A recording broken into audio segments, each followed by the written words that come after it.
Warahmatullahi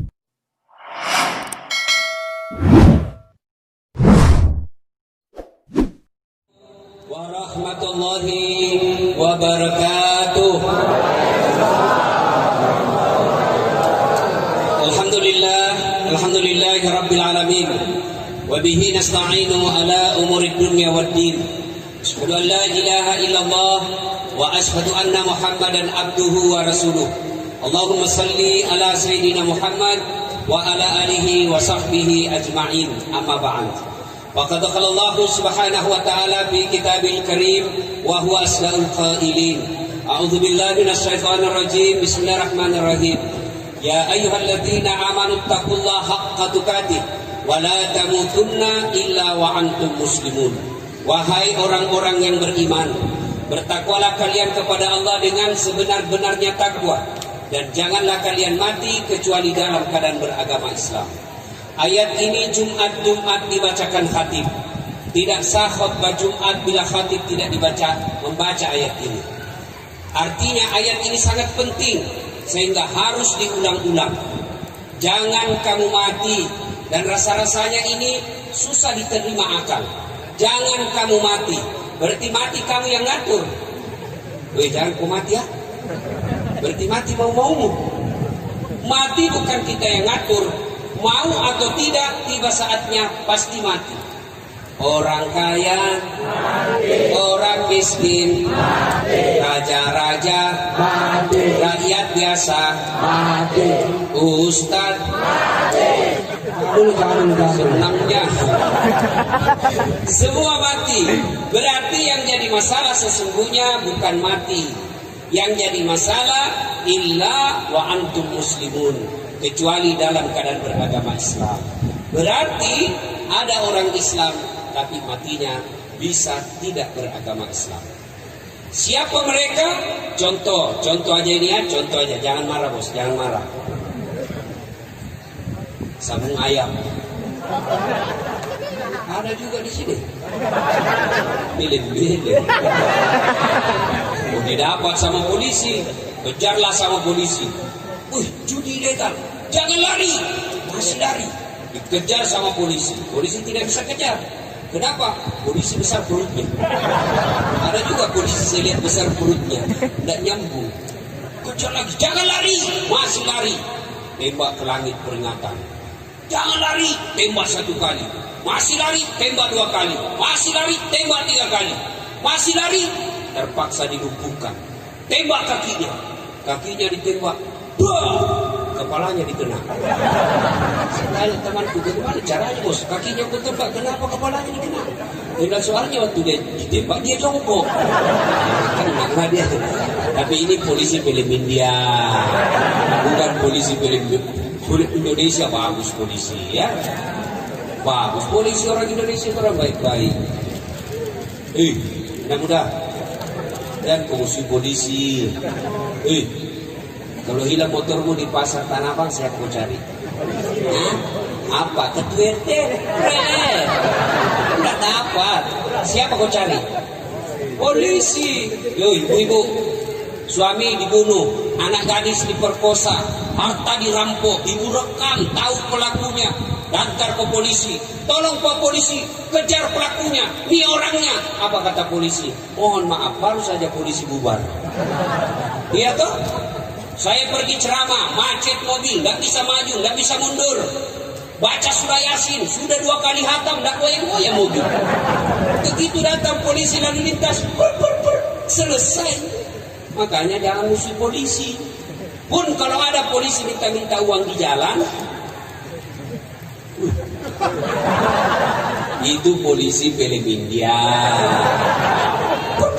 Kau melanggar, kau dalih ini rambu-rambu. Saya lihat Pak, kenapa kau langgar? Saya tidak apa-apa. Kenapa kau dalih saya? Apa sembunyi di tikungan? Ini polisi film India. Ini bisa ceramah kita ini bisa berjalan dengan baik karena ada polisi yang temani kita. Coba kalau tidak ada polisi, datang semua preman rampok ibu di pasar Tanah Abang. Siapa yang melindungi itu Bapak? Polisi. Maka jangan musuh polisi. Doakan saja kalau ada yang suka minta-minta di jalan, mudah-mudahan dapat hidayah. Siapa lagi yang bisa mati dalam keadaan kafir? Siapa? Mereka yang menerima serangan fajar ketika pilkada dan pilpres. Manit dirong. Nah itu kau makan uang sogo, ada uang haram dalam perut, mati, bisa mati dalam keadaan kafir. Termasuk pedagang yang suka nipu-nipu pembeli.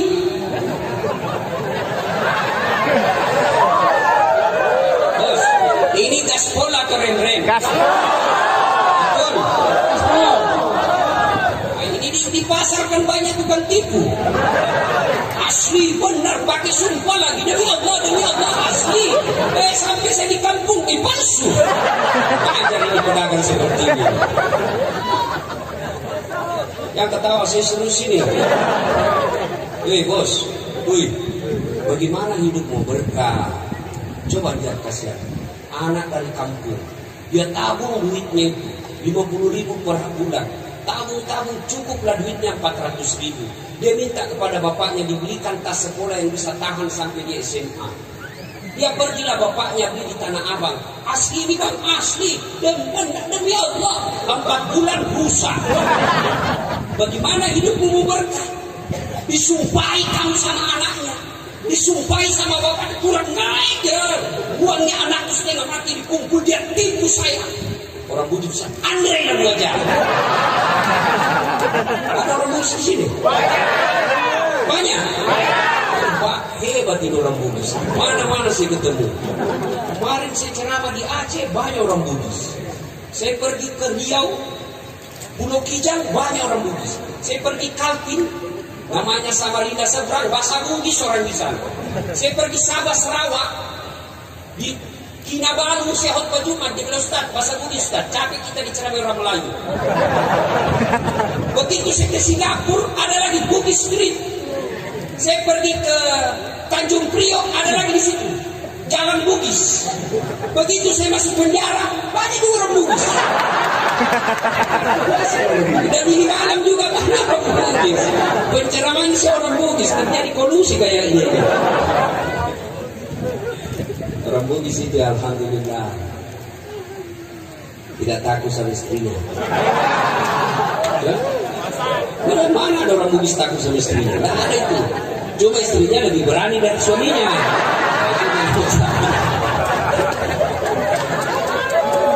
Wa qala idan bismillahirrahmanirrahim.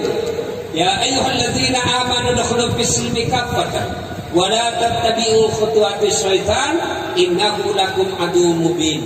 Wahai orang-orang yang beriman, masuklah engkau ke dalam Islam secara sempurna dan janganlah engkau ikuti langkah-langkah setan, karena sesungguhnya setan itu musuh yang nyata bagi kalian. Musuh kalian bukan ulama, musuh kalian bukan polisi, musuh kalian bukan STM, musuh kalian bukan pemerintah, musuh kalian adalah setan, di mana setan itu musuh yang nyata bagi kalian, kata Allah. Ketika Bapak Ibu menerima informasi dan undangan tentang acara ini, setan akan menggoda kita. Gak usah kau datang, capek baru kau tutup toko, capek lebih kau pulang tidur. Itu setan menggoda kita. Alhamdulillah Bapak berhasil mengalahkan setan sehingga bisa datang di tempat ini. Apakah setelah duduk mendengar ceramah ini setan putus asa? Tidak, dia goda lagi kita. Gak usah kau dengar ceramah, pegang HP-mu, pegang HP-mu. Maka orang yang pegang HP-nya itu kena godaan setan. Sudah ceramah masih setan itu HP-mu, mengalihkan perhatian. Selama kau pegang HP pasti kau tidak dengar ceramah saya. Yang pegang HP sudah dikasih tahu bahwa pegang itu masih godaan setan, masih dipegang, maka bukan lagi kena godaan setan, kau sudah jadi setan, silakan. Woi, simpan dulu HP-mu. Ibu-ibu yang pegang HP selama saya ceramah, saya doakan suaminya kawin lagi.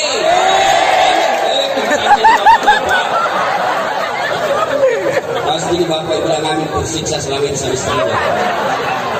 Sampai dia bilang, ada bapak-bapak masuk surga, sudah mau masuk surga, tiba-tiba dilihat istrinya dalam surga, dia bilang Tuhan tidak jadi deh, saya dapat neraka lagi kalau dia. Simpan dulu HP-nya, simpan dulu. Saya tidak mau ceramah kalau ada siaran langsung. Boleh minta tolong tidak siaran langsung? Boleh? Kalau mau lihat rekamannya nanti ada di channel saya. Jernih gambarnya, suaranya jelas. Selesai nonton jangan lupa like and share. Oh, saya serius. Kalau bisa jangan ada siaran langsung. Boleh? Boleh? Saya perlu jelaskan kenapa. Saya ini dokter di bidang media massa. Saya pelajari itu soal media massa. Saya keluar negeri bersekolah soal itu. Setelah saya analisis, ternyata di Indonesia ini ada orang yang cari nafkah, cari duit, memberi makan anak istrinya, ngisi perutnya dengan cara apa? Membuli ulama. Caranya apa? Ketika dia cari siaran-siaran langsung, ada keselio ngomong, dia share. Dan biasanya kalau siaran langsung begini, kita keselio.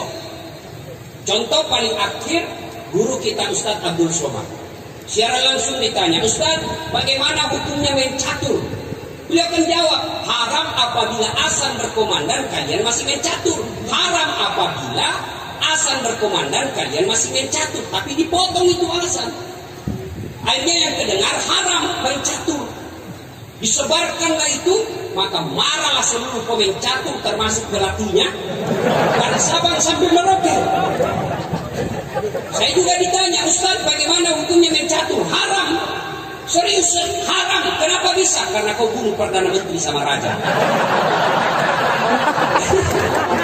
Mana bisa menang kalau tidak mati Perdana Menteri? Simpan dulu HP, simpan. Ibu-ibu simpan dulu, sebentar selfie. Ada juga ibu-ibu orang lagi ceramah sibuk selfie. Saya dijadikan background. Kita selapot bunga. Coba deh ibu-ibu dan selesai ceramah dikejar lagi kita itu, Ustaz selfie. Ini yang paling saya tidak senang. Orang capek keringatan disuruh senyum. Selfie Ustaz. Kalau tidak dilayani, dia ambil status lagi. Sombong dan makasih. Dan dia ingat sampai mati. Masa dilayani lah. Ustaz sudah Ustaz kabur. Ustaz tidak Ustaz dalam hati itu bukan HBmu kabur, mukamu memang yang kabur. Simpan HP dulu bisa? Bisa? Insyaallah ya. Wa qala idan bismillahirrahmanirrahim. Innallaha wa malaikatahu yusholluna 'alan nabi. Ya ayyuhalladzina amanu shallu 'alaihi wa sallimu taslima. Sesungguhnya Allah dan para malaikatnya bersalawat kepada Rasulullah Muhammad SAW. Maka wahai orang-orang yang beriman, bersalawatlah kalian kepada Rasulullah dengan sebaik-baik salawat. Suatu kali Nabi lagi duduk-duduk dengan malaikat Jibril. Nabi lalu melihat ada malaikat 1 juta jari-jarinya. Berapa jari-jarinya, Dek? Berapa? 10. Kau cacat itu kalau kau bilang 10. Ada kaki tuh 20. Ini malaikat 1 juta jari-jarinya, Pak. Nabi kagum, wahai Jibril, malaikat apa itu? Banyak benar jari-jarinya. Itu malaikat mencatat air ketika hujan. Nabi bertanya, wahai malaikat, kau mampu mencatat air ketika hujan? Ya, ku catat yang jatuh di laut, ku catat yang jatuh di gunung, ku catat yang jatuh di darat, semua aku catat. Satu yang tidak bisa ku catat, ya Muhammad. Apa gerangan? Lebih banyak jumlahnya dari air hujan. Apa? Ketika umatmu berkumpul di pelataran masjid. Tahu namanya? Nah itu. Lalu mereka berselawat bareng-bareng kepadamu. Saya tidak bisa mencatat betapa banyak pahala yang Allah turunkan di tempat ini. Maka ketika berkumpul seperti ini jangan sia-siakan. Mari selawat bareng-bareng. Karena dengan selawat bareng seperti itu Allah turunkan keberkahan yang luar biasa di tempat ini. Maka saya mau ajak berselawat bareng-bareng. Bisa? Bisa? Saya mau dengar mana lebih kencang suaranya pedagang perempuan dengan laki-laki. Bisa? Nah, jenis kelamin laki-laki diam dulu. Ibu-ibu ayo ikut sama saya, Bu. Yuk, Bu. Sholatu ala toha sulillah sholatullah ala yasin. Ya itu bukan keras, Bos. Itu namanya syahdu. Suara begitu yang kasih nafsu kita di telepon. Makanya ibu-ibu terutama yang janda, kalau ditelepon sama suaminya orang jangan bikin satu suara. Assalamualaikum ibu. Waalaikumsalam. Bagaimana suaminya orang nafsu? Lagi di mana ibu? Di rumah aja pak. Lagi ngapain? Baring-baring dong. Tegas loh. Assalamualaikum. Waalaikumsalam. Lagi di mana ibu? Di toko. Lagi ngapain? Apa kau tanya-tanya? Di teleponnya lagi besok. Ini Waalaikumsalam. Caleda. Ibu-ibu diam, kita dengerin bapak-bapak. Ayo anak muda, ayo anak muda, bareng-bareng, keras, kencang ya. Salatullah, salamullah, ala toha rasulillah. Salatullah, salamullah, ala yasin habibillah. Semua perempuan tawassalna bismillah wa bil hadi rasulillah wa kulli mujahidillah bi ahlil badri ya Allah. Alhamdulillah, terima kasih ibu bapak saudara-saudara sekalian, beristimewa guru-guru kita yang ada di tempat ini yang insya Allah dimuliakan dan dirahmati oleh Allah Subhanahu wa taala. Minta tolong dijawab dengan jujur. Ada pedagang di sini? Angkat tangan. Pedagang. Siapa pedagang? Oh. Ada yang mau dagang rugi? Ada yang mau rugi dagangannya? Pasti orang beda-beda gitu kalau gitu. Ada yang mau untung? Oh, semua pedagang mau untung. Tidak satupun manusia yang berbisnis mau rugi. Semua mau untung. Tapi selanjutnya semua yang untung belum tentu jauh dari azab Allah. Ada orang berdagang satu hari dapat 5 juta, untung dia, tapi belum tentu jauh dari azab Allah. Ada orang untung 10 juta satu minggu, 20 juta dia dapat satu minggu, tapi belum tentu terbebas dari azab Allah. Tapi ini pedagang, sudah dagangnya untung, sudah dagangnya tidak rugi, jauh lagi dari azab Allah. Siapa mereka? Inilah yang kita akan jawab pada taklim kita kali ini. Nah, Allah Subhanahu wa taala bertanya dalam Al-Qur'an. Bismillahirrahmanirrahim. Hal adullukum ala tijaratin tunjikum. Mau enggak saya tunjukkan kalian sebuah niaga bisnis yang tidak pernah merugi? Bayangkan, tidak pernah merugi dan jauh dari azab Allah. Kalau ditanya begitu apa jawabannya? Pasti mau. Kalau mau kata Allah, syaratnya 1. Tu'minuna billah. Berimanlah kepada Allah Subhanahu wa taala. Artinya apa? Silakan jadi pedagang baju yang beriman kepada Allah. Silakan pedagang peci beriman kepada Allah. Dagang sarung beriman kepada Allah. Yang jadi masalah kita ini gampang sekali ngaku. Saya beriman kepada Allah. Kamu beriman kepada Allah. Ngaku beriman gampang. Tapi yang sulit adalah diakui sebagai orang beriman. Contoh, ibu bapak kenal Sandiaga Uno? Tahu Sandiaga Uno? Tahu. Itu kan orang dari Sulawesi. Ibu bapaknya dari Sulawesi. Nah itu Sandiaga Uno masih sepupu sekali sama saya. Ngaku. Mulai bingung, kok jauh benar tampangnya. Sandiaga Uno cakap, Ustaz hancur. Saya jujur, saya ini gak gagah. Sandiaga Uno tuh gagah. Saya bohong kalau saya bilang Sandiaga Uno gak gagah. Dia gagah, saya gak gagah. Tapi saya menawan. Ini yang luar biasa buat saya, menawan bos. Ngaku saya sepupu dengan Sandiaga Uno gampang. Tapi yang sulit adalah diakui oleh Sandi sepupu. Ini jadi masalah. Bapak ke Sandi, Bang Sandi, ya, katanya sepupu satu kali sama Dasar Laki. Siapa ya? Namanya baju kudengar. Ngaku kepada Allah beriman gampang. Yang sulit adalah diakui oleh Allah sebagai orang beriman. Bapak pedagang mengaku beriman gampang, kalau perlu sampai keluar gigi palsunya ngaku. Beriman kepada Allah, beriman kepada Allah, sampai jatuh itu bibirnya. Tapi ketika di cross check kepada Allah, benarlah dia beriman kepada Allah? Oh, mana? Ngaku beriman kepada Allah gampang, tapi diakui oleh Allah sulit. Lalu kalau begitu Ustaz, orang beriman itu bagaimana? Masih kita ingat pelajar pendidikan agama kita dulu waktu kecil SD di kampung.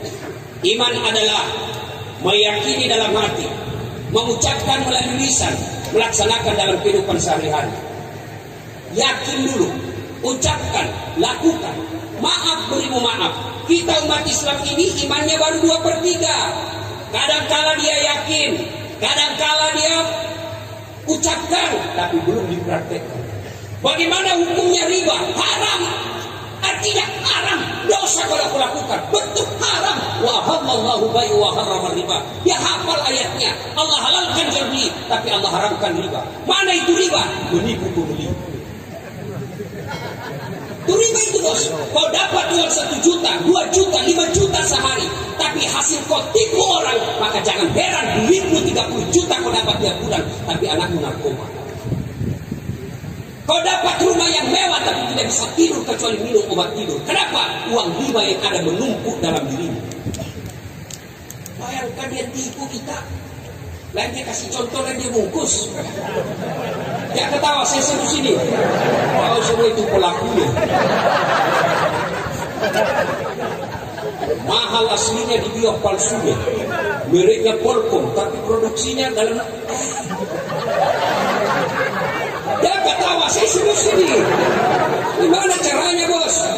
Mereknya Levi's, tiba-tiba apa ini bos? Demi Allah, kalau cara gini kalian berdagang, jangan heran begitu kau pensiun, habis semua untungmu itu hanya untuk cuci darah. Siapa suruh undang kak? Gas, panas bos, benar. Coba lihat orang yang suka dagang nipu. 3 anaknya, 1 pengedar, 1 pengisap, 1 kawin lari di bawah bandar. Banyak duitnya, memang banyak duitnya, tapi tidak ada bisa dimakan. Duitnya 7 miliar, dilarang makan nasi. Apa enaknya 7 miliar dilarang makan nasi? Saya pernah diundang ceramah ke Milan. Tahu Milan? Tahu Milan? Hah? Itu begaran Bekasi lurus-lurus dulu kanan. Sampai di sana saya 2 hari dikasih saya pizza, spaghetti, saya makanan apa ini? Saya bilang saya ini berubudis bos. Tidak mempan kalau tidak ketemu nasi, kau siksa saya. Saya tidak bisa ceramah kalau tidak ketemu nasi. Berhenti saya ceramah kalau tidak kasih saya nasi. Baru 2 hari saya sudah menderita. Dilarang makan nasi. Duitnya 7 miliar. Dilarang makan nasi, dilarang makan daging, dilarang makan gula, dilarang makan garam, dilarang makan lemak, berlemak-lemak, dilarang makan ayam, semua dilarang. Apa saja bisa dimakan? Ubi rebus yang warna ungu.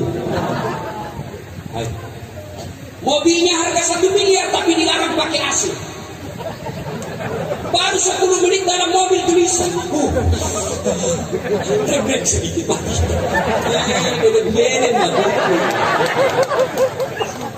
Itu kalau bapak ibu dagangnya nipu pembeli, apa tidak sakit hati pembeli kita pak? Jauh-jauh dari Sulawesi Selatan, duitnya duit susah dia dapatnya, dia tabung bertahun-tahun, modal usaha nantinya, dia pikir yang dia beli asli ternyata sampai palsu, maka sepanjang hidupnya dia sumpahi penjualnya. Gimana hidup kita mau berkah kalau hidup kita semua sumpahi kita sama pembeli? Tiap hari 4 pembeli kita, tapi semua menyumpahi kita. Gimana hidup kita mau berkah? Tapi lihat orang yang jujur dalam berdagang. Barangkali untungnya tidak seberapa, barangkali mobilnya tidak mewah, barangkali rumahnya pun sederhana, tapi hidupnya tenang, anak-anaknya bisa menjadi anak-anak yang bermartabat. Pedagang penipu, suaminya selingkuh, istrinya membalas. Tiba-tiba minta maaf suaminya, Bu, maafkan saya. Kenapa Pak? Saya gila. Waktu saya ke Kalimantan dulu, Gagal. Saya ingat itu ada perempuan mirip betul sama ibu. Maafkan saya. Jadi saya selingkuh. Maafkan saya hilang. Dia bilang sering apa-apa. Saya maafkan Pak. Begitulah manusia biasa. Kadang-kala memang kita tidak. Maafkan. Karena sudah bulan lalu saya selingkuh. Ini kalau barang yang membentuk dalam diri kita adalah barang-barang haram. Lalu bagaimana berdagang orang-orang beriman itu? Mereka akan seperti Rasulullah. Ya Muhammad, berapa harganya ini kainmu? Apa kata Nabi? Khadijah memberiku 10 dirham. Kau mau beli dengan modal? Boleh. Kau mau kasih saya untung? Silahkan. Kira-kira ada di tanah abang begitu? Hah? Ada? Ada? Nah, maka jangan heran, wajar ketika kita sholat tidak bisa khusyuk. Kenapa makanan ikut mempengaruhi tingkat kehusyuan kita? Kalau kita selalu mengkonsumsi barang haram, maka hati kita jadi keras. Apa hubungannya, Ustaz? Tidakkah orang yang lembut hatinya itu, ketika dia tahu barang salah, dia tidak akan lakukan. Tapi orang yang keras hatinya, qaswatul qalbi, dia tahu salah, dia tahu haram, tapi dia lakukan terus, maka itu membuat hati bapak menjadi keras, dan wajar bapak sholat tidak bisa khusyuk. Allah. Tadi 200.000, beli pulsa 50.000, beli es cendol 20.000. Mana ini bisa? Allah, di mana sih? Allah, masih dicari. Akad ketiga belum dia dapat. Begitu rakaat keempat, assalamualaikum. Oh, di bawah dompet. Itu bapak ibu berdagang. Dagang yang baik itu yakin, dia ucapkan, dia lakukan dalam kehidupan sehari. Bagaimana hukumnya pakai jilbab? Wajib. Apa artinya? Dosa kalau kau tidak lakukan. Kenapa belum pakai jilbab? Ya sudahlah, saya masih gadis. Nanti kalau pakai jilbab tidak ada yang senang saya. Itu orang beriman. Dia bukan cuma yakini, diucapkan, dilakukan. Itu menurut arti iman secara etimologi. Nah sekarang bagaimana orang beriman? Karakternya menurut Quran. Bismillahirrahmanirrahim. Innamal mu'minuna alladzina idza dzukirallah wajilat qulubuhum. Orang beriman itu apabila, dengar, orang beriman itu apabila dia dengar nama Allah bergetar hatinya. Apa yang disebut bergetar hatinya? Nah, contoh paling sederhana. Adik-adik, bapak-bapak pernah jatuh cinta? Ya memang kau belum disunat. Ya? Pernah jatuh cinta? Oh, kalau saya bukan pernah, sering. Itu kalau orang jatuh cinta seperti saya, jangankan saya lihat mukanya, dengar aja namanya. Dia bilang orang di Makassar, dumbung gled. Apa itu dumba-dumba gleder? Saya dengar saja namanya, sudah bergetar hati saya. Fatimah, nggak suka ada ini. Siapa yang sebut pacarku? Coba lihat, orang kalau dicinta, jangankan lihat wajahnya, dengar aja namanya sudah menenangkan kalbu. Kenapa? Karena itu dicinta. Tapi apabila disebut namanya Allah, mampu menggetarkan hati kita, itu baik. Tapi kalau tidak, berarti iman kita belumlah seperti yang Allah inginkan. Bagaimana nama Allah mampu menggetarkan hati kita? Allah kita permainkan nama-namanya. Mana disebut mempermainkan nama Allah? Dia pakai sumpah dalam berdagang. Asli enggak? Demi Allah. Betul. Wallah. Kau permainkan nama Allah. Kau datang pengajiannya, insya Allah. Kayak 17 tahun di Mesir. Insya Allah. Ketemu besok deh. Kenapa kau enggak datang pengajian? Saya kan bilang insya Allah. Padahal dalam hatinya sudah tidak mau. Tidak boleh Bapak mengatakan insya Allah ketika dalam hati tidak mau. Yang wajib mengucapkan insya Allah ketika memang dia mau. Jangan anggap enteng insya Allah. Ada cerita wallahu a'lam benar atau tidak. Pedagang kambing. Dia dagang, ketemu sama Pak Ustadz mau pergi sholat duhur. Dia bilang, Pak Ustadz, Pak Haji mau kemana? Ke pasar. Untuk apa? Jual kambing. Dia bilang, Pak Ustadz, kau bilang lah insya Allah. Apa insya Allah? Itu pasar sudah dekat. 4 kali saya lompat sudah sampai. Ya aku tak kabur. Kau bilang insya Allah. Apa lagi insya Allah ini sudah dekat. Dia nak pergi berlalu. Pak Ustadz pulang sholat duhur, dia sholat asar, pulang sholat asar, ketemu lagi. Pak Haji, dari mana? Ternyata setelah sampai di pasar terjadi kebakaran, Pak. Terbakar semua pasar, termasuk kambingnya di pedagang tadi.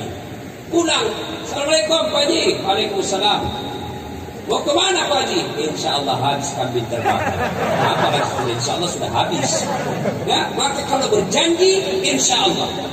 Tapi tidak boleh memperkai namanya Allah, tidak boleh mengatakan insya Allah kalau memang dalam hati tidak mau.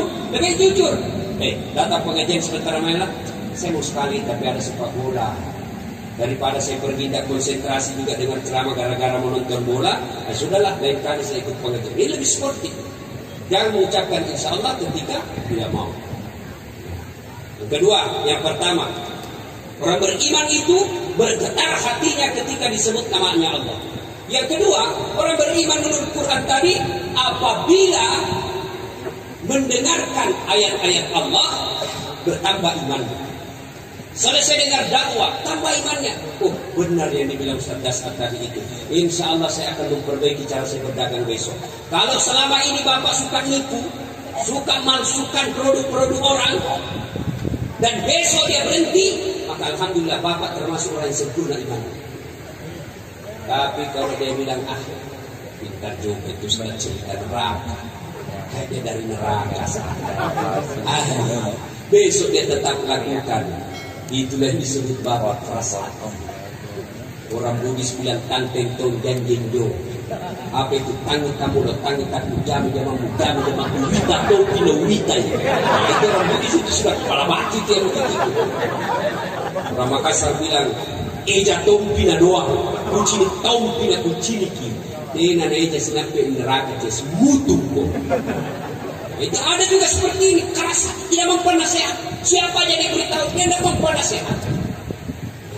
Tanda yang ketiga menurut Al-Quran tadi, wa ala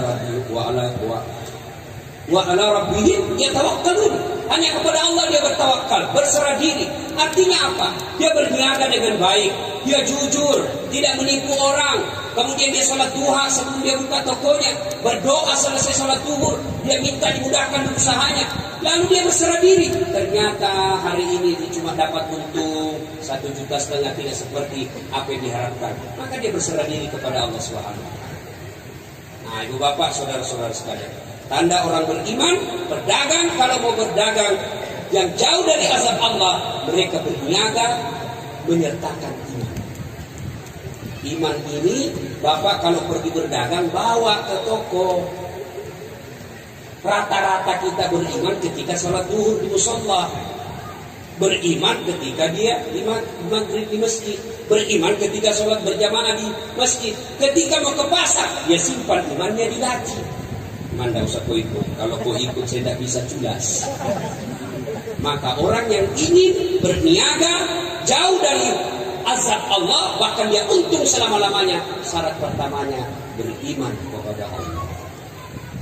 Yang kedua, beriman kepada Rasulullah Sallallahu Alaihi Wasallam. Suatu kali Rasulullah bertanya kepada sahabat, saudara-saudara sekalian, siapa yang paling menakjubkan imannya? Menakjubkan itu Pak, mengagumkan, bukan yang paling baik imannya. Menakjubkan itu mengagumkan, mengherankan ya, mengherankan. Nabi bertanya, siapa yang paling menakjubkan imannya atau mengherankan? Kata para sahabat, malaikat ya Rasulullah. Kata Nabi, tidak. Bagaimana mereka tidak beriman? Mereka bertemu dengan Allah, mereka menampak Allah. Kalau begitu, Anda para Nabi dan Rasul. Kata Nabi, bukan. Bagaimana kami tidak beriman kepada Allah? Kami menerima wahyu, kami mendapat mujizat, kami bisa berdialog dengan malaikat. Kalau begitu, kami ini sahabatmu ya Rasul. Nabi berkata, tidak. Bagaimana kalian tidak beriman kepadaku? Beriman kepada Allah? Kalian hidup dengan saya? Ada masalah kau bisa tanya langsung sama saya? Kalau begitu siapa ya Rasul? Kata Nabi, mereka umat atau saudara-saudara kita setelah kita ini semua. Sahabatnya berkata, siapa? Mereka yang beriman kepadaku beriman kepada Allah, yakin kepadaku, melaksanakan sunnah-sunnahku, meskipun mereka tidak pernah melihat Allah, tidak pernah ketemu dengan malaikat, tidak pernah bertemu saya, tidak pernah melihat mukjizat, tapi mereka beriman kepada Allah dan Rasulnya. Kita lagi ini semua pedagang-pedagang yang hadir di tempat, tidak pernah melihat Nabi. Kita hanya meyakini Nabi melalui dakwah-dakwah. Berimanlah kita Islam. Nah, setelah beriman kepada Nabi, apa yang selanjutnya kita lakukan? Melaksanakan sunnah-sunnahnya. Ini biasa kalau kita bicara sunnah, kadang-kala kita bertengkar. Ya, terutama apa? Ini banyak biasa ada ini kajian sunnah. Bahkan dia bikin daftar ustadz sunnah.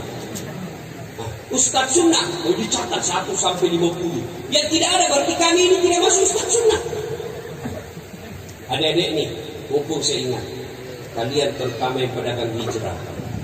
Pedagang hijrah, orang hijrah itu ada bukan yang suka mencari-cari kejelekan sesama manusia.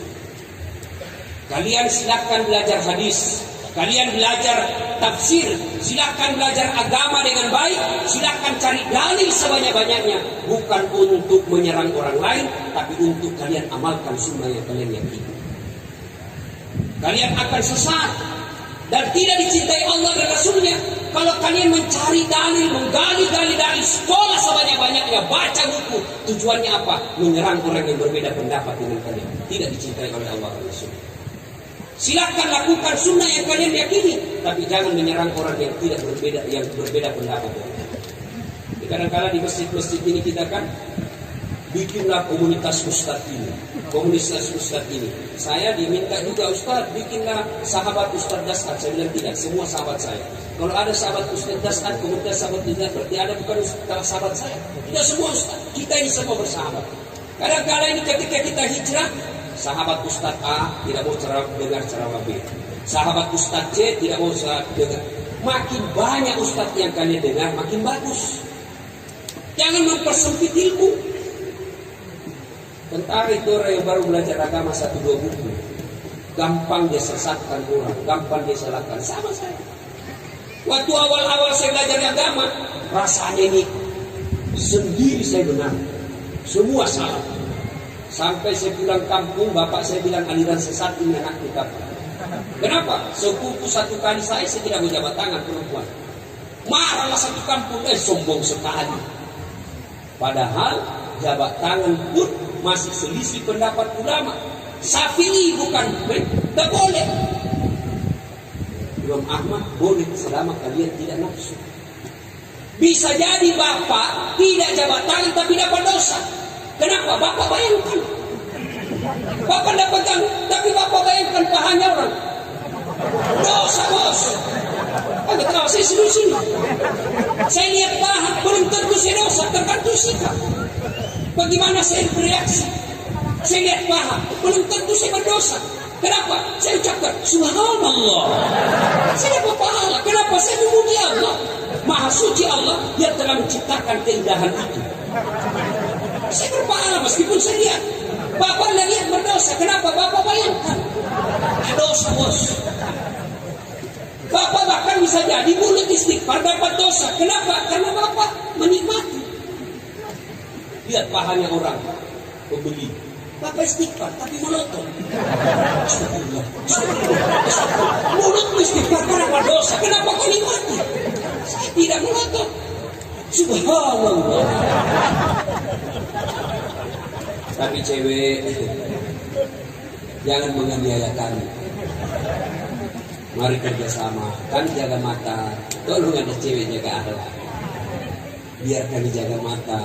Kalau kalian gentayangan, bisa bagus. Betul? Ustaz juga suka. Saya manusia biasa. Ayat tidak mengatakan la takrahu zina illa ustaz. Jangan dekat di sini kecuali ustaz. Jangan dekat di sini kecuali pedagang hijrah. Wah, semua berlaku itu ayat. Biar ustaz hancur juga kalau ketemu cewek cantik. Masa iya, saya jujur bos. Daripada Bapak saudara-saudara sekalian, ini syarat yang kedua, cintai Rasulullah. Bagaimana mencintai Rasulullah? Mengamalkan sunnah-sunnahnya.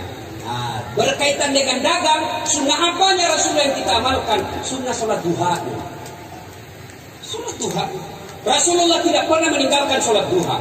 Maka ibu bapak kalau mau sukses dagangannya, sebelum buka toko, sholat duha dulu. 2 rakaat minimal sampai 8. Saya tidak tahu sholinya Ustaz. Ini yang selalu ditanyakan ibu-ibu. Ustaz, apa niatnya? Dengar ibu, niat itu tidak harus diucapkan. Niat itu dalam hati sudah selesai. Niat itu bahasa hati, bukan bahasa lisan. Maknanya apa? Ibu nih lagi duduk-duduk di warung, di tokonya, lagi sepi pembeli. Ibu tiba-tiba, saya mau sholat duha dulu deh. Itu sudah niat, ambil duduk, sholat. Mau ucapkan boleh bahasa Arabnya. Sholli sunat al-duha, katanya lillahi ta'ala, Allahu Akbar. Saya niat sholat sunnah duha, 2 rakaat sunnah hukumnya bagi saya lillahi ta'ala, Allahu Akbar. Saya tidak hafal itu Ustaz, ya sudah, cara praktis saja. Berdiri tegak menghadap kiblat, kemudian begini, Tuhan, sholat sunnah duha ya, Allah. Sudah. Baca doa kita, baca Al-Fatihah, baca Wadduha kalau hafal, kalau tidak yang ibu hafal saja. Kul-kul juga boleh. Ya, ketawa dulu, seru sebenarnya. Daripada aku baca yang susah-susah seperti Al-Kafirun, tidak mau selesai itu kau cari masalah. Atau At-Tini sambil walasi. Saya waktu awal-awal itu hafal itu atas kecil-kecil. Kenapa ini lain pertamanya lagi ini? Gimana ketemunya ini? Saya ingat dulu waktu saya kuliah. Ini bisa benar waktu saya kuliah. Belum jadi ustaz waktu itu, KKN lah kita. Nah, ada kawan saya dia pakai gamis begini. Saya bilang, pasti anak pesantren ini. Dia jadi imam, silakan imam. Dia baca Al-Fatihah lancar. Dia baca Al-Kafirun. Begitu dia baca Al-Kafirun dalam hati itu cari masalah. Tapi dia dah baca kasih. Wala antum a'abidun ma ana a'abidun ma wala antum a'abidun ma ini teman ke fakultas sastra dan sikum. Wala antum a'abidun wala ana a'abidun. Langsung jengkel itu temanku ini fakultas sastra namanya kita. Woi, kenapa tak putar-putar? Sudah ini juga kupikir, bubar deh. Dan sudah ayo sholat masing-masing ya, hewan ini. Maka kalau sholat tidak harus. Ini juga kadang-kadang ini yang kasih kacau kita sholat kan. Ini biasa imam biasa. Kalau Ustaz Sampi enak suaranya mengerti jamaah, ya kan? Ada juga itu imam penghafal Quran, dia merasa bahwa dia tunjukkan hafalannya bahwa ini dengar kok hafalanku banyak. Tidak boleh begitu bos. Dan kau siksa jamaah. Itulah sebabnya sunnah itu imam sebelum angkat takbir dia dulu ke belakang. Sholat jamaah. Dia dulu. Siapa tahu apanya orang tua yang mati. Kau siksa orang tua musuh. Banyak lagi kepalanya belum selesai. Ya enak baca kita disiksa di belakang. Saya paling stres Pak. Kalau yang dia baca imam panjang dan saya tidak hafal. Kenapa? Karena kalau dia salah saya bertanggung jawab. Nah kasih malu Ki. Gara-gara dia tidak, kita juga ketahuan tidak hafal. Ya, ini ada juga itu imam begitu. Nanti dibilang hebat kalau dibaca surah-surah yang panjang. Tidak. Kombinasikan. Rakaat pertama mungkin Quran besar agak panjang. Rakaat kedua ya juz amma. Coba kalau kita baca juz amma imam, kita bisa ikut. Kenapa kita hafal? Tapi begitu imam membaca surah Al-Baqarah ayat 11 sampai 113. Ya sudah yang bacanya kita ingat hayalan kita. Semua belanja dipikir. Allahu Akbar. Ya bacalah kita mau ikut lagi hafal. Muruku belum selesai. Dan masa dibaca semua pengumuman di masjid. Dan keuangan sudah selesai satu papan tulis sudah dibaca. Belum selesai Al-Baqarahnya. Terpaksa dibaca lagi. Kalender Persatuan Guru Republik. Belum selesai dibaca lagi bajunya orang. Cadat DPR. Siapa yang salah bos? Siapa salah? Hanya dengar ini Pak Imam, aspirasi ini. Pagi dia baca. Anak muda akhirnya tobat. Ada anak muda malam Jumat dia mimpi masuk neraka. Dia bertobatlah. Dia pergi sholat subuh mulai Jumat. Begitu selesai sholat Jumat, saya ketemu. Enak sholat di masjid. Dia bilang, apa enak tobat, ampun sholat. Kenapa? Itu masjid aliran sesat. Kenapa aliran sesat? Karena sholat subuh 3 rakaat. Bukan 3 rakaat, sujud tilawah namanya itu.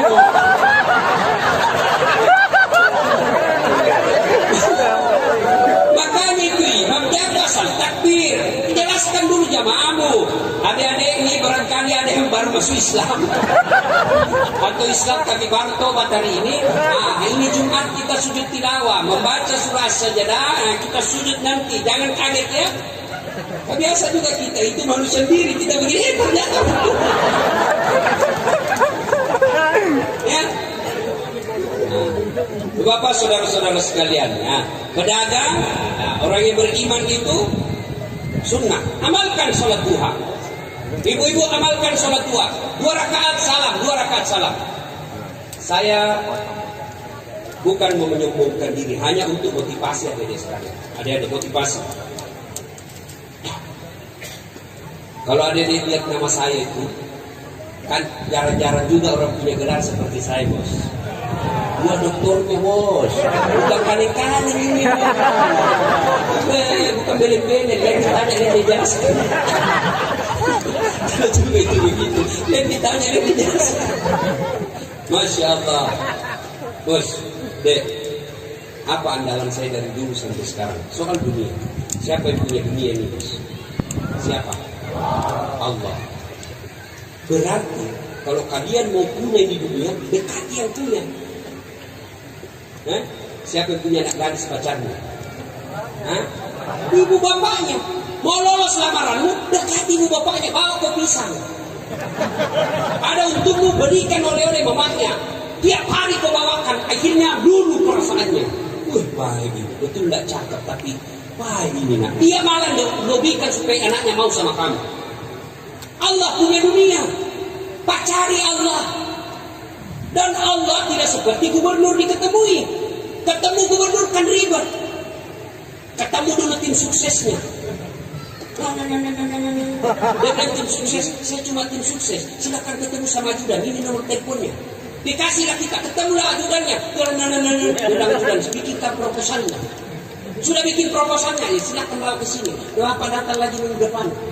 Datang minggu depan, bagaimana proposal saya? Baru dibaca oleh kepala dinas yang bersangkutan. Silakan Bapak datang minggu depan. Sudah datang lagi Bapak minggu depan, bagaimana? Kepala dinas baru mau diskusikan sama gubernur. Datang lagi minggu depan Pak ya. Datang lagi minggu depan, apa kata Pak Gubernur baru mau membaca untuk disposisi kepada siapa? Bapak datang lagi minggu depan. Datang minggu depan, baru dibentuk tim untuk pelajari masalah. Sudah datang lagi minggu depan, datang lagi minggu depan, sudah bentuk tim. Dia bilang, sudah Bapak sudah siap menerima Pak Gubernur minggu depan Pak. Bapak datang jam 8 ya. Datanglah Bapak jam 8 pagi, jam 5 sore baru diterima kenangan tamu. Begitu diterima gubernur, apa kata gubernur? Mohon maaf, saya sudah baca proposal Bapak. Terima kasih Bapak membantu kami selama ini waktu pilkada. Tapi maafkan saya, alokasi dana untuk ini tidak ada. Sia-sia waktu 2 bulan tidak ada hasil. Kepada Allah, Bapak boleh datang tengah malam sholat tahajud. Baru bangun, Bapak rindu mengadu kepada Allah. Silakan sampaikan dalam sholat subuh. Ternyata tengah hari dagangan sepi, Allah nunggu sini kau sholat dulu. Lapor ke dalam sholat dulu.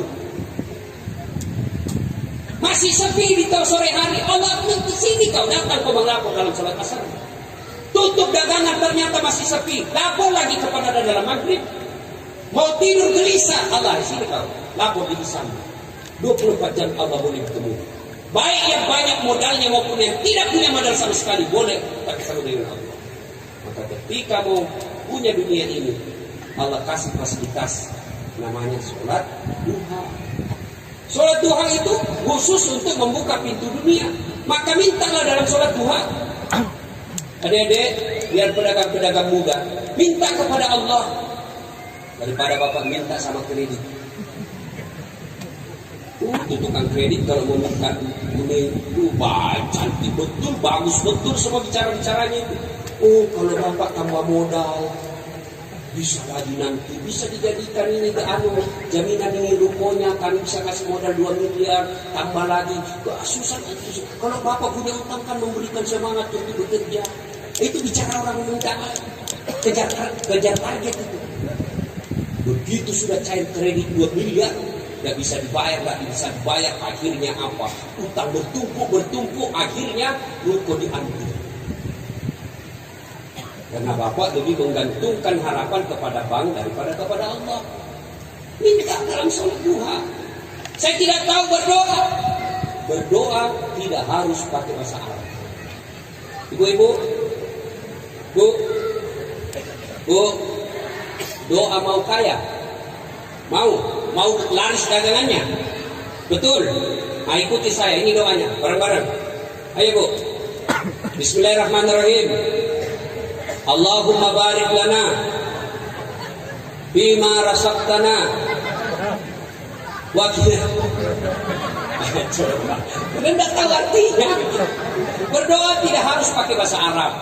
Boleh pakai bahasa Indonesia. Bahkan boleh Bapak Ibu berdoa begini. Ya Allah, Engkau sudah tahu aku yang ku mau, maka kabulkan.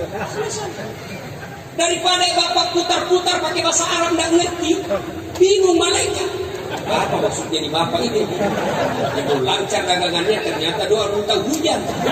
Bingung malaikat, bos.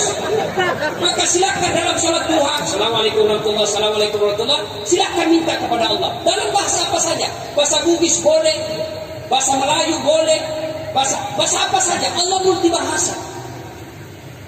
Ya Allah, saya ingin mengumrahkan orang tua saya, tapi mustahil saya bisa lakukan ya Allah jika rezeki itu seperti ini tiap hari.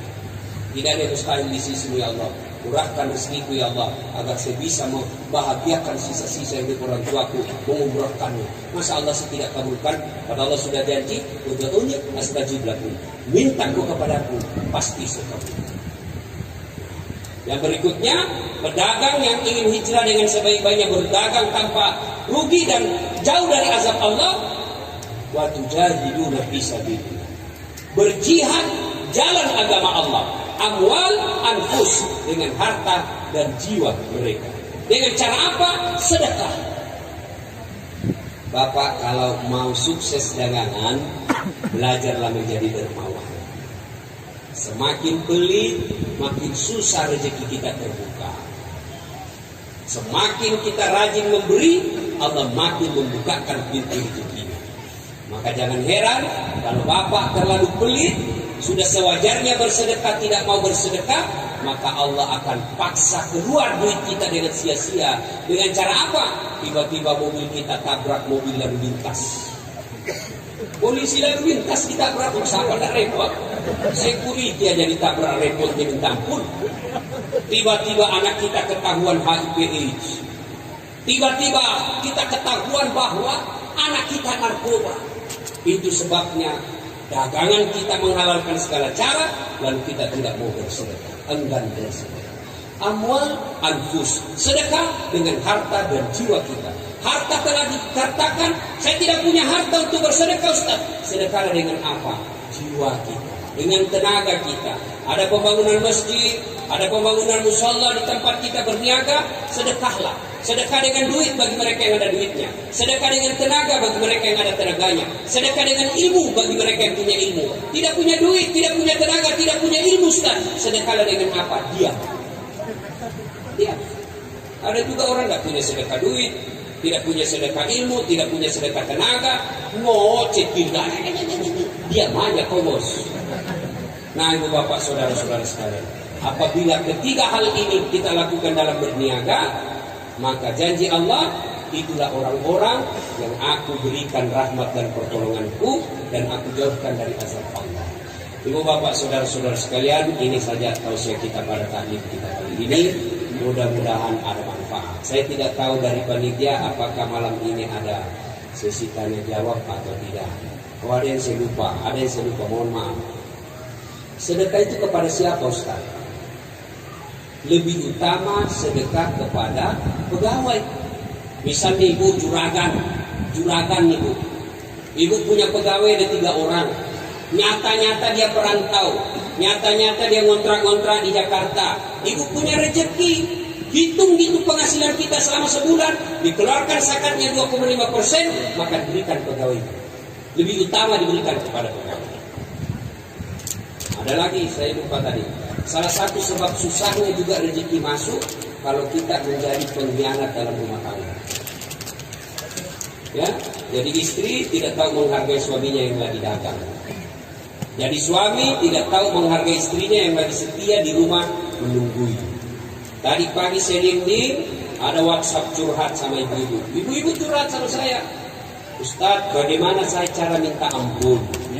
Suami saya ini bekerja di luar. Kadangkala 2-3 bulan baru dia kembali. Nah, saya merasa kesepian. Lalu saya berkenalanlah dengan seorang lelaki di medsos. Ini akibatnya kalau ibu selalu curhat di medsos. Ada apa-apa, kesepian banget. Itu mulai terdapat kok laki-laki jahat. Boleh juga itu diganti. Awalnya bercanda, akhirnya apa? Kami merasa cocok sama cocok Ustaz. Akhirnya kami melakukan hubungan suami istri. Ini laki-laki juga dia begitu karena dia tidak senang sama istrinya karena sudah mulai kanker, tidak bisa. Dengar ini Bu, dengar ibu. Kalau ibu mau curhat ada dalam masalah rumah tangga, jangan curhat di medsos. Jangan curhat sama keluarga. Belum tentu juga keluarga niatnya baik. Kadang-kala kita curhat sama saudara, apa dalam hatinya kita cerita, memang di depan kita dia bilang, kenapa bisa begitu suaminya? Padahal kau sabar menunggunya di rumah dia pergi berdagang. Padahal dalam hatinya kau rasa itu. Lebih ibu curhat kepada Allah, jangan curhat di medsos. Bayangkan seperti tadi, perempuan bejat seperti ini, suaminya pergi cari nafkah, dia tinggalkan anak istrinya, rela berbulan-bulan tidak pulang untuk menafkahi istri, malah istrinya merasa kesepian dan pergi berzina. Kalau begini kejadian, tak bisa kita sukses, jauh dari azab Allah. Akhirnya dia bilang apa? Minta maaf deh sama suamiku. Jangan nanya Ustaz, kau sebut itu dosamu. Saya tidak tega Ustaz. Apa boleh buat? Kau diceraikan ya itu resikomu. Nah, ibu baik-baik sama suami kalau mau rezeki. Bagus juga itu kita ini suami. Kalau mau pergi pasar dagang, ibu sayang-sayang kita di rumah. Ku lepas di kau pahlawan. Nah, begitu suami mau pergi, ini bapak-bapak jadikan tradisi seperti Rasulullah. Beliau kalau mau keluar, beliau bersedekah kepada istri beliau. Apa sedekah Rasulullah kepada istri beliau? Sun jidat. Maka ibu-ibu kalau suami mau keluar besok dagang, dia lupa ingatkan, Pak, sedekah. Nah, kasihlah sini kau untuk saya sedekah kau. Tapi ibu juga kalau mau disedekahi, kalau sudah tahu suami mau berangkat, ibu sikat gigi lah minum dulu. Ya. Kita pulang. Ini kan istri juga ini penentu untung kita, nasib apa rezeki kita itu di pasar. Bayangkan bahagianya kita di pasar, istri kita selesai sholat duha dia WhatsApp, Pak, jangan menipu publik, rezekimu tidak akan diambil orang, jangankan diambil, tertukar saja tidak. Saya baru saja doakan kamu dalam sholat duha tadi. Salam sayang selalu dari istrimu di rumah. Senang tak bapak-bapak dapat WhatsApp seperti itu? Senang, pernah. Paling jangan lupa singgah beli beras. Enak kan kalau kita dapat WhatsApp seperti itu. Pas pulang istrinya, suaminya, sebelumnya Bu, ini sudah mau tutup toko, tapi hari ini sepi sekali. Istrinya sudah tahu, maka istri yang soleha dia akan datang menjemput suaminya dan memberikan semangat baru. Assalamualaikum kakandaku Arjuna. Waalaikumsalam adindaku Sri Kandi. Istrinya berkata, gagah betul kau bang hari ini. Kata suaminya, berarti saya jelek kemarin. Lalu istrinya duduk di samping suaminya, dia bukakan sepatunya suaminya, lalu dia berkata, Bang, begitulah romantika berdagang. Jangankan abang, Nabi pun pernah mengalami susah dalam hidup. Tak mungkinlah kita dagang untung terus. Inilah romantika. Hari ini dagang, besok lagi untung, besoknya lagi rugi. Itulah dunia. Kadang-kala untung, kadang-kala rugi. Tapi Bang, sabar saja Bang. Lalu dia peluk suaminya lalu menyanyi. Bila kamu di sisiku, hati rasa syahdu. Tenang suami, langsung sudah apa-apa deh. Masya Allah. Jangan baru pulang langsung HP-nya kau periksa. Bagaimana nak kita serangan jantung? Lupa lagi pasang password. Apa mati kita mati. Mana kita suka bohong? Karena itu juga kalau kita jujur ngamuk. Masalah dibohongi supaya senang. Sama istri saya kan. Ada kawan saya di kampung masih selalu nelpon cinta monyet dulu di kampung. Begitu dia lihat banyak video-video saya viral, mas selalu juga menelpon. Saya mau blokir. Tidak enak nanti dia bilang saya sombong. Saya mau terima. Terancam memanyitnya. Paksa. Ku tulis lagi situ namanya penjual batu bata. Begitu saya lagi duduk-duduk sama istri, tiba-tiba bunyi. Istri saya pergi lihat, dia teriak, Ustaz, penjual batu bata. Sudah jangan angkat saya, itu tagihan. Oh, selamat saya. Saya pulang ceramah suatu hari. Saya tahu, saya bikin teh. Saya ambil itu toples tulisan gula. Begitu saya minum, asik. Punya saya pilih itu toples tulisannya gula. Saya garam. Saya tanya istriku, sayang, kenapa ini? Gula baru kau tulis garam, isinya kau tulis garam. Gula kau tulis gula, isinya garam. Dia bilang, HP-nya juga Ustaz, lain isinya lain ditulis.